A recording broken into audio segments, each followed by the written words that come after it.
"Mom, it's not personal. You just have a way of bringing the mood down." Carter said it so calmly that for a second, I wondered whether I had misheard him.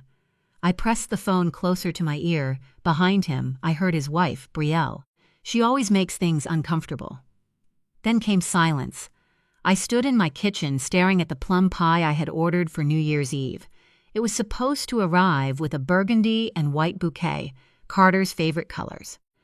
"We just thought it would be better to keep things light this year," Carter continued. "It's really just the core family." I swallowed. I understand. But I didn't. Not really. The call ended shortly afterward.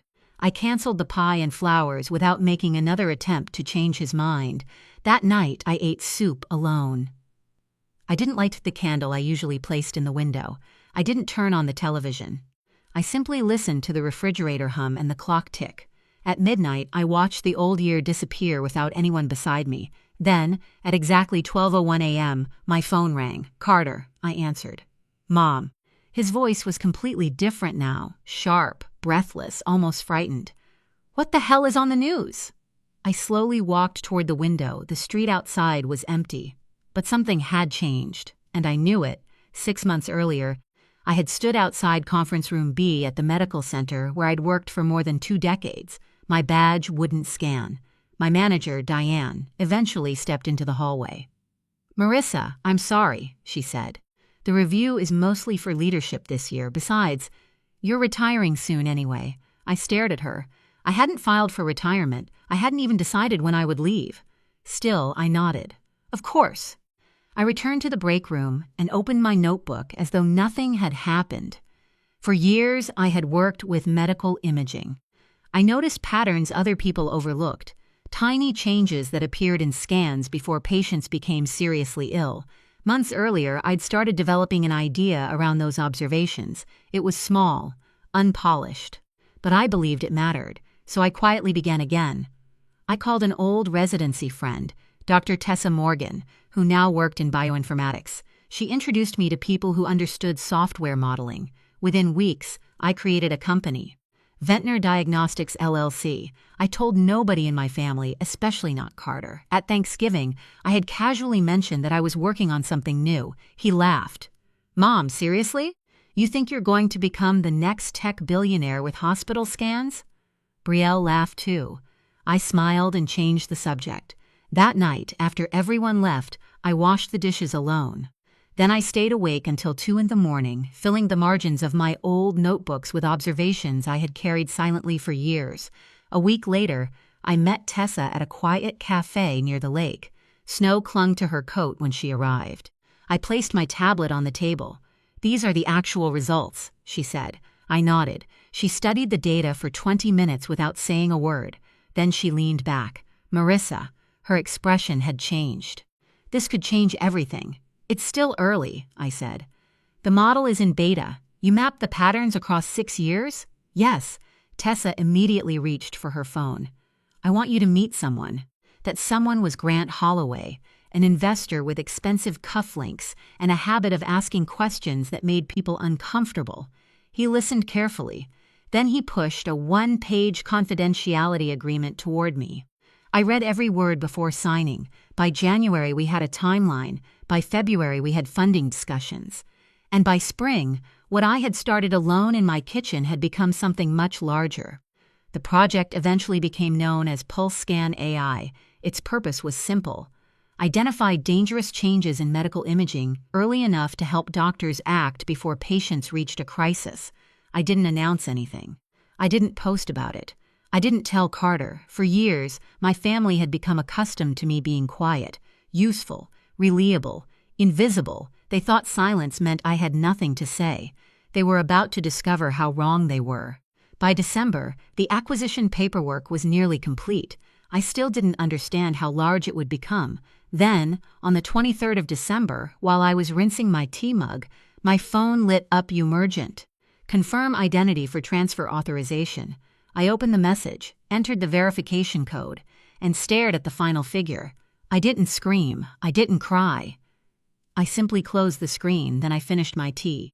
The world hadn't noticed me yet, but it was about to. The figure on my screen was so large that it looked almost unreal. $1.42 billion. I read it twice, then I locked my phone and returned to the kitchen. Tessa had warned me that the acquisition would eventually attract attention, but the public announcement wasn't scheduled until after Christmas. Until then, I wanted my life to remain exactly as it was. Quiet, predictable, mine. I had spent decades learning how to work without being noticed. I knew how to enter a room, solve a problem, and leave without anyone remembering I had been there. That habit had served me well. It also meant my family had no idea what I had built. On the 28th of December, the announcement finally appeared. It was buried halfway down a biotechnology news website. PulseScan AI acquired in $1. $42 billion deal to expand predictive diagnostics. I stared at the headline, then I read the paragraph underneath. It described the technology as a predictive imaging system designed to identify early-stage organ distress, particularly in medical facilities that lacked specialist and advanced resources.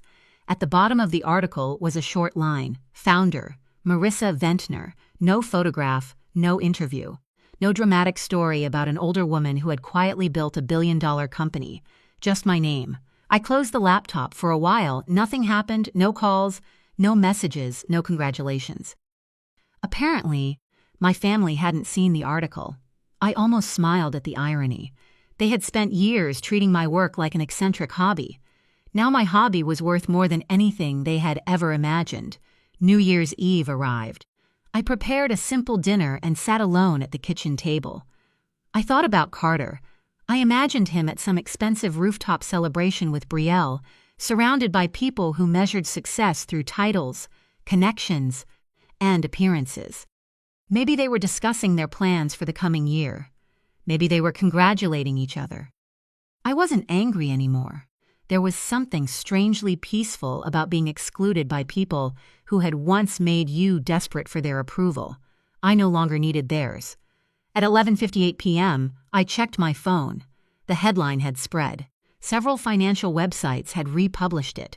Then midnight came. I watched the clock change 12 o'clock. 1 minute later, my phone rang. Carter.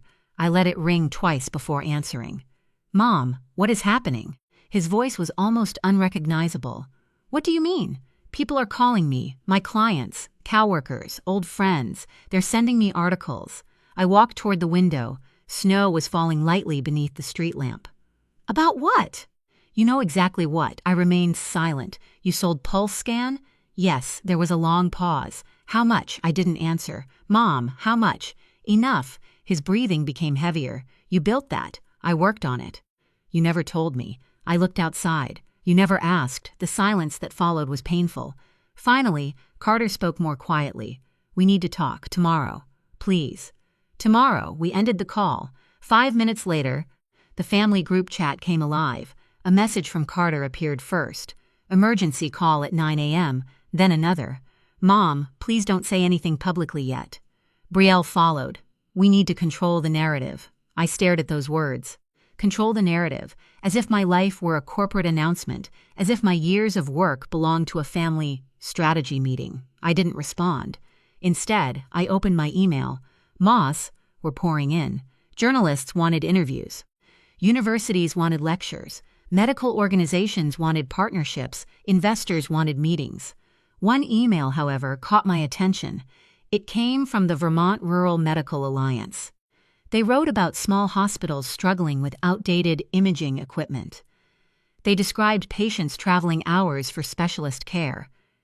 They weren't interested in my wealth. They wanted to know whether I would speak about building technology that could help people in places the rest of the industry ignored. I replied with one word, yes. The next morning, I met Carter and Brielle at a cafe on Maple Street. Brielle arrived first. She hugged me stiffly, then she sat down. You embarrassed us, she said. I stirred my coffee. How? The article. It didn't mention you. That's not the point. Carter arrived moments later. He sat beside his wife and looked at me differently than he had a week earlier. Not like his mother. Like an opportunity. Mom, he said carefully, you could have told us. I didn't think you were interested. We could have helped. With what? He hesitated. Managing everything. Brielle leaned forward. This could become a family legacy. There are ways to structure things so everyone benefits. I looked from one face to the other. Their expressions weren't loving. They were calculating. I placed my spoon beside the cup. It already was a family venture. Carter frowned. You just never showed up. I stood. Neither of them spoke. I put on my coat and walked outside. The cold air struck my face. For the first time, I didn't feel rejected. I felt free. I almost canceled the interview. The producer had called twice before leaving a message. We'd love a local perspective, she said. Nothing sensational, just your story. I listened to the voicemail 3 times. My instinct was to ignore it. I had never wanted attention. The technology mattered to me. The money didn't. But eventually, I agreed. The studio was smaller than I expected. The anchor, Daniel Reed, looked younger than Carter and seemed almost nervous to meet me. Thank you for coming, Ms. Ventner. Thank you for having me. The first questions were easy. How had I developed PulseScan? What problem was I trying to solve? Why had I focused on rural medical facilities? I answered honestly, then Daniel leaned forward. What did your family think about all of this? For the first time, I paused. The studio lights seemed suddenly brighter. My family supported me, I said carefully, as long as what I was doing remained small. Daniel waited. I continued. They supported my silence. His expression changed. I didn't elaborate. I wasn't there to embarrass Carter. I wasn't there to punish Brielle. I simply refused to lie. The interview aired that evening. By the time I arrived home, my phone was vibrating constantly. Calls, emails. I ignored all of them. Tessa finally texted me. It's everywhere. I didn't ask what she meant. I already knew the interview clip had spread online. People were discussing my family. Some praised me.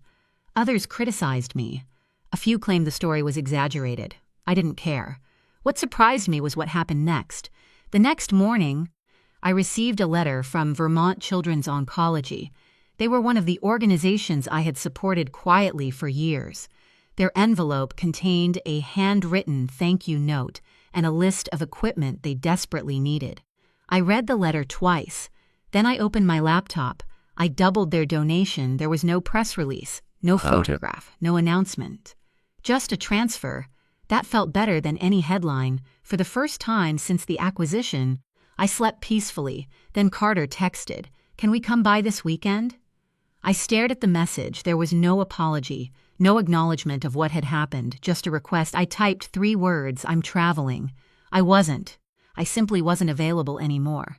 That afternoon, I made tea and walked into the backyard. Frost covered the grass.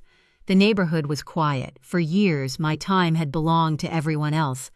Carter's phone calls, family dinners, requests, obligations, last-minute favors. I had mistaken being needed for being loved. Now I understood the difference. Inside, I opened a folder containing grant proposals from small medical centers. One clinic needed upgraded imaging equipment. Another needed training funds. A third was located hours from the nearest specialist. I read every proposal carefully. These people didn't know I was wealthy. They didn't know my family. They didn't care about my television interview. They cared about whether patients received help. That was the kind of attention I wanted. Not admiration, impact. Late that afternoon, my phone rang. I nearly ignored it. Then I saw the name, Clara, Carter's niece. "My granddaughter," I answered. "Hi, sweetheart. Hi, Grandma." Her voice was cheerful but nervous. "Is this a bad time?" "Never." She hesitated. "I have a school project." "What kind?" "We have to choose someone we know who changed something." I smiled. "And you chose me?" "Yes." I glanced toward the window. The sky had begun turning pink above the rooftops. "Why?" "Because you're the only person I know who did something really big without telling anyone." I laughed softly. "That sounds more impressive than it was." "No, it doesn't." She paused. "Can I ask you questions?" "Of course." "Why did you make PulseScan?" I thought about that question. Not the money, not the acquisition, not Carter. The real reason. I wanted doctors to have better information before it was too late. "That's it?" That was enough. She was quiet. Then she asked, "Were you trying to become rich?" I laughed. "No. Famous? Definitely not. So why didn't you tell everybody?" I looked around my kitchen, at the mug beside my laptop. at the old notebooks stacked on the shelf, at the ordinary life I had almost forgotten to appreciate. Because sometimes, I said, you can do your best work when nobody is watching. Clara seemed to think about that. Then she laughed. I already picked a title. What is it? The Billionaire in the Backyard. I burst out laughing. That is terrible. No, it's funny. It is a little funny. Can I use it? Only if you also mention that I still burn toast. She giggled. I will. We talked for another 20 minutes. She told me about her science fair, her favorite teacher, and a book she couldn't stop reading. After we said goodbye, I remained by the window. The house was quiet, but it no longer felt empty. It felt peaceful. I opened my notebook. For years, I had written down patterns other people ignored. Now I began writing something different. Not about medicine, not about money, not about Carter. I wrote about what happens when a person finally stops waiting to be chosen. And for the first time in my life, I wasn't writing for anyone else. I was writing for me. The next morning, the house felt different. Not because anything inside had changed, because I had. For the first time, I woke up without wondering whether Carter was upset with me. I made coffee, opened the curtains, and let the winter sunlight spill across the kitchen floor. Then my phone began ringing. One call, then another. Then 3 messages arrived almost simultaneously. I finally checked. The first was from a journalist asking about my family. The second was from an investment group offering to manage my newfound wealth. The third was from Carter. Mom, we really need to talk. I put the phone down. There was something almost amusing about the timing. For years, I had called Carter simply because I wanted to hear his voice. He had often been too busy. Now he suddenly had plenty of time for me. By noon, Tessa arrived. She carried 2 coffees and a folder. You're becoming famous, she said. I was afraid you were going to say that, she laughed. I'm serious. There are requests from universities, hospitals, conferences, and investors. I don't want to become a celebrity. You don't have to. She placed the folder on my table. These are the organizations asking for funding. I opened it. There were dozens. Some were large institutions with impressive buildings and famous names. Others were tiny clinics operating out of old facilities. I pushed the larger proposals aside. These, Tessa looked at the stack I had selected. Rural clinics? Yes. You could fund anything. That's why I want to fund these. She smiled. You haven't changed. I hope not. We spent the afternoon reviewing proposals. One clinic in northern Vermont had been transporting emergency patients nearly 2 hours because its imaging equipment was outdated. Another facility served several isolated communities and had only 1 trained imaging technician. A third had recently lost a specialist and couldn't afford to replace them. I approved the first round of grants. Not because they would improve my reputation, because they would improve someone's life. That evening, Carter called again. I answered. Mom. Hello. I know you're angry. I'm not angry. You should be.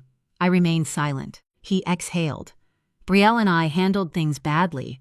That was closer to an apology than anything I had heard from him, but it wasn't enough. You did, I said. I didn't understand what you were doing. You didn't try. I thought it was another project. It was. A project worth billions. I smiled faintly. Apparently. He laughed nervously, then his voice changed. Can I come over? I looked around the quiet room. Why? Because you're my mother. The words should have warmed me. Instead, they felt strangely late. You remembered that quickly. Silence. Mom, I'll see you tomorrow, he agreed. The next afternoon, Carter arrived alone. He stood on my porch holding a small gift bag. I opened the door. Come in. He stepped inside. For several seconds, neither of us spoke. He looked around the house. Nothing had changed. The same furniture, the same framed photographs, the same bookshelf he had ignored for years. I've missed this place, he said. You used to visit more often. I know. We sat across from each other. Carter stared at his hands. I was embarrassed, he finally said. About me? About what I thought you were. I waited. I thought you were lonely, he continued. Retired. Stuck in the past. I thought you were trying to make yourself feel useful. I was trying to make myself useful. He looked up. I didn't realize you were building something. You didn't ask. I should have. Yes. His eyes lowered again. I'm sorry. This time the words sounded real. but forgiveness wasn't the same as trust.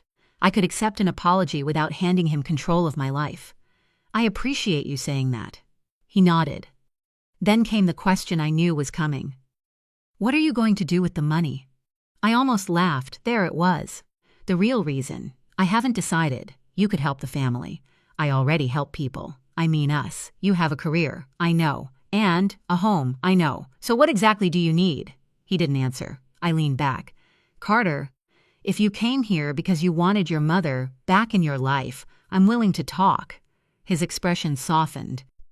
But if you came because you think I'm an investment opportunity, then this conversation ends here. He looked wounded. Maybe he was, but sometimes honesty hurts because it removes the comfortable excuses. I want my mother, he said quietly. Then start by treating me like one. He nodded. Before leaving, he stopped at the doorway. Can I come for dinner sometime? I considered it. Call first. He smiled faintly. I will. After he left, I stood by the window. I didn't know whether our relationship could be repaired. Maybe it could. Maybe it couldn't. But I had learned something important. Being loved should never require you to become smaller. And I wasn't going to make myself smaller again. Carter kept his promise. He called before coming over. At first, the visits were awkward. We talked about ordinary things, the weather, his work, Clara's school. Neither of us mentioned the acquisition. Neither of us mentioned money. That was exactly what I needed. For the first time in years, Carter seemed interested in me rather than what I could provide. One Sunday afternoon, he arrived carrying groceries. I remembered you like these, he said, holding up a bag of apples. I smiled. You remembered. I'm trying. It wasn't much, but it mattered. Still, I wasn't ready to pretend everything had been repaired. Trust wasn't a light switch. It was a bridge, and ours had been damaged for years. Meanwhile, my life outside the family was changing rapidly. PulseScan was being integrated into hospitals across several states. Tessa called regularly with updates. The early results were encouraging. Clinicians were identifying warning signs sooner. Patients were being referred earlier. Small hospitals that had once struggled with limited resources were finally getting tools that had previously seemed impossible to afford. Every time I heard one of those stories, I felt more certain that selling the company had been the right decision. The money had never been the point. The opportunity was, one afternoon, I received an invitation from a medical university. They wanted to create a fellowship in predictive diagnostics. They asked whether I would fund it. I read the proposal carefully, then I called Tessa. What do you think? I think it's exactly what you've been looking for. I don't want my name on everything. Then don't put your name on it. That made me smile. The fellowship was approved anonymously. A few weeks later, the first applications arrived. Young researchers, technicians from small towns, doctors working in communities most people forgot existed. Reading their letters reminded me of myself decades earlier. People with ideas, people with determination, people who didn't have powerful connections, people who simply needed someone to believe in them. I decided to create something larger, a foundation, not a vanity project, not a family trust, a foundation focused on medical technology, rural healthcare, and education. Tessa helped me structure it. I chose a simple name, the North Star Medical Foundation. No photograph of me, no statue, no giant building with my name across the entrance, just results. That was enough. Then one evening, Carter arrived with Clara. She ran through the front door before he could even knock properly. Grandma! I laughed as she hugged me. You're getting taller. Dad says I'm almost as tall as Mom. Carter walked in behind her. He looked relaxed, different. We had dinner together, nothing fancy, roast chicken, vegetables, and the pie I had baked myself.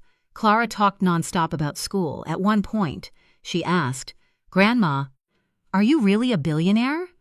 Carter nearly choked on his water. I laughed. Apparently. That's crazy. Money is less interesting than people think. What would you do if you weren't rich? I thought about it. I'd still be working. Doing what? Probably the same thing. She smiled. Then you're not really different. Her words stayed with me. After dinner, Carter helped me clear the table. He stood beside the sink drying dishes. I've been thinking, he said quietly. That sounds dangerous. He laughed. Then his expression became serious. I know I can't fix everything, no, but I want to try. I nodded. Trying is a good place to start. He looked toward the dining room where Clara was showing me something on her phone. Do you think you could forgive me? I took a breath. I already have. His eyes widened. But forgiveness doesn't mean forgetting. I understand. And it doesn't mean I owe you anything. I understand that too. I smiled. Then maybe we're going to be okay. He hugged me. It was the first real hug between us in a long time. Not forced, not polite, just human. Later that night, after they left, I returned to my desk. The house became quiet again. But this time, the silence felt different. I opened the notebook I had started years earlier. On the first page were messy observations about imaging patterns. On the final page, I wrote something new. You don't have to be invited to build a life worth living. I stared at the sentence. Then I closed the notebook. Outside, snow began falling. I thought about New Year's Eve. The night Carter had called in panic because the world finally noticed me. He had asked why I hadn't told him. The answer was simple. I hadn't been trying to hide my success. I had simply stopped needing permission to succeed. And that was the real fortune. Not the $1 billion. Not the headlines. Not the invitations. It was waking up every morning knowing that my life belonged to me. A year after the acquisition, I returned to the cafe where everything had started. The same narrow tables, the same fogged windows, the same quiet hum of cups and coffee machines. I sat by the window with a notebook in front of me. Tessa arrived a few minutes later. You came back, she said. I wanted to remember. She sat across from me. Remember what? I looked around. This. She smiled. You mean the place where you showed me a medical breakthrough on a tablet with a cracked screen? I laughed. That too. We ordered coffee. For a while, neither of us spoke. I watched people outside walking through the snow. A year earlier, I had entered that cafe believing I was building one small project. I had left with the possibility of something much larger. Now PulseScan was operating in hundreds of medical facilities. The North Star Medical Foundation was supporting rural clinics, scholarships, equipment upgrades, and research programs. None of it carried my face.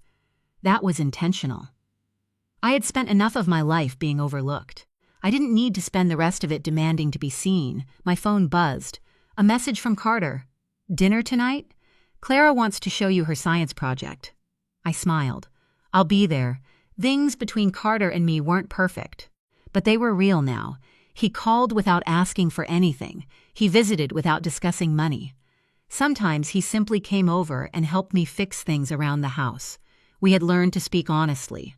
And honesty, I discovered, was far more valuable than pretending everything had always been fine. That evening, I arrived at Carter's house. Clara opened the door. Grandma. She pulled me inside.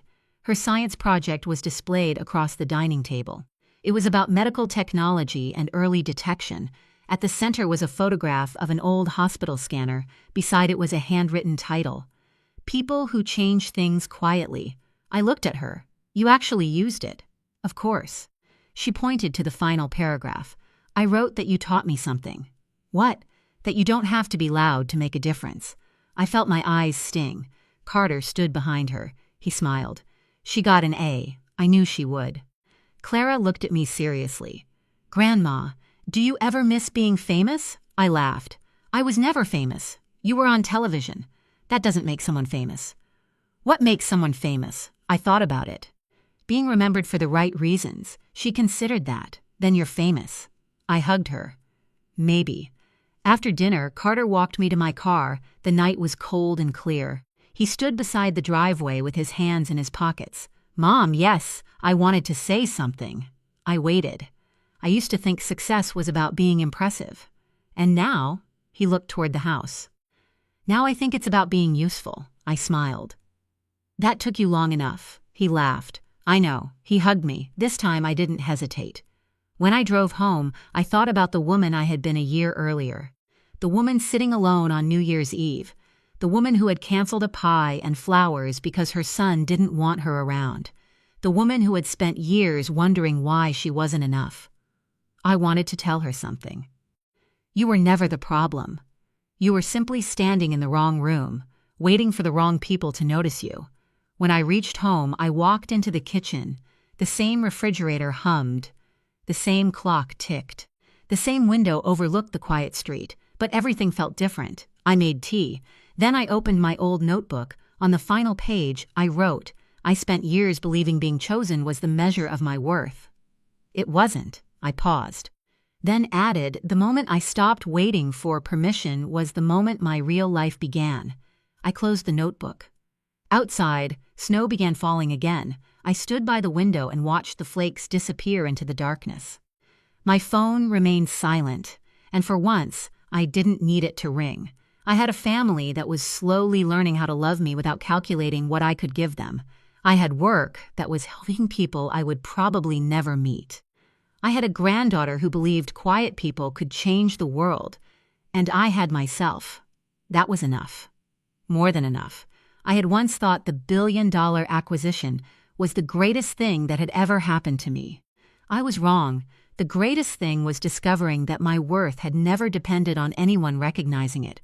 Not Carter, not Brielle, not a boardroom, not a headline, not even a billion-dollar number. I had built something meaningful when nobody was watching, and when the world finally turned around and noticed, I realized I no longer needed its applause. I turned off the kitchen light. The house fell quiet. This time, the silence wasn't lonely. It was peaceful. And as I walked upstairs, I smiled. For the first time in my life, I wasn't waiting for someone to invite me to the table. I had built my own. And there was room for everyone who came with love.